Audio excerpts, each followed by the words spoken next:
আশিকের ছোটবেলার দিনগুলো কেমন ছিল জানেন? ও অন্যরকম একটা ছেলে।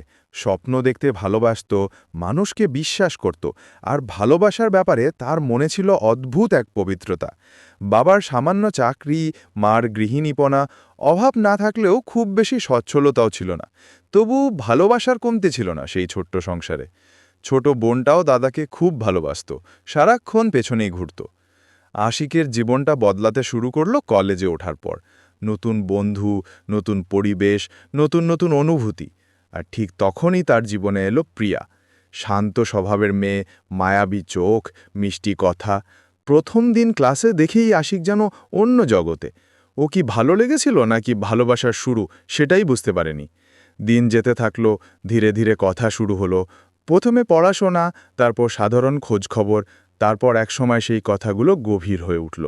রাত জেগে কথা বলা, মান অভিমান, আবার মিলিয়ে যাওয়া, সব কিছু মিলিয়ে অদ্ভুত এক সম্পর্ক। একদিন বিকেলে কলেজের মাঠে বসে আশিক সাহস করে বলেই ফেলল, প্রিয়া, আমি তোমাকে ভালোবাসি। প্রিয়া কিছুক্ষণ চুপ থেকে বলল, আমিও। ওই এক শব্দেই যেন আশিকের জীবন পাল্টে গেল। ও ভাবতে শুরু করল, এই মেয়েটাই তার সব, তার ভবিষ্যৎ, তার স্বপ্ন। প্রিয়াকে নিয়ে কত স্বপ্ন, ছোট্ট সংসার, একসাথে পথ চলা, সুখ দুঃখ ভাগ করে নেওয়া। কিন্তু জীবন তো সবসময় গল্পের মতো চলে না। সময় যেতে থাকলো, আর প্রিয়ার মধ্যে পরিবর্তন আসতে শুরু করলো। আগের মতো আর ফোন করে না, মেসেজের উত্তর দিতে দেরি করে, কথাবার্তায় আগের মতো সেই উষ্ণতা নেই।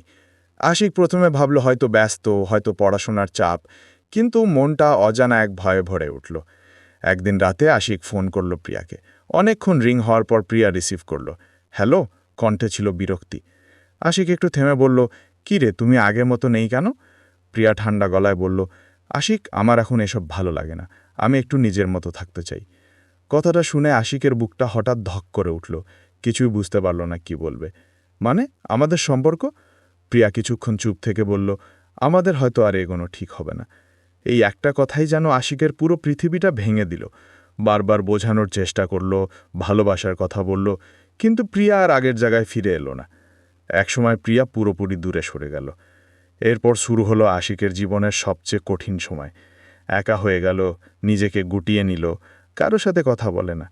মা বাবা বুঝলেন কিছু একটা হয়েছে, কিন্তু আশিক কিছুই বলল না।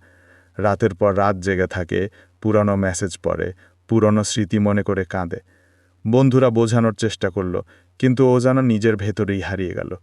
পড়াশোনাতেও মন বসে না, সব কিছুই তার কাছে অর্থহীন মনে হতে থাকল। ও ভাবতে থাকল, যাকে এত ভালোবাসলো সে কিভাবে এত সহজে চলে যেতে পারল। একদিন বৃষ্টির মধ্যে একা হাঁটছিল আশিক। মাথার উপর কালো আকাশ, মনের ভেতরেও ঠিক তেমনই অন্ধকার। হঠাৎ নিজের মনে বলে উঠল, ভালোবাসা কি সত্যিই এতটা সহজে ভেঙে যায়?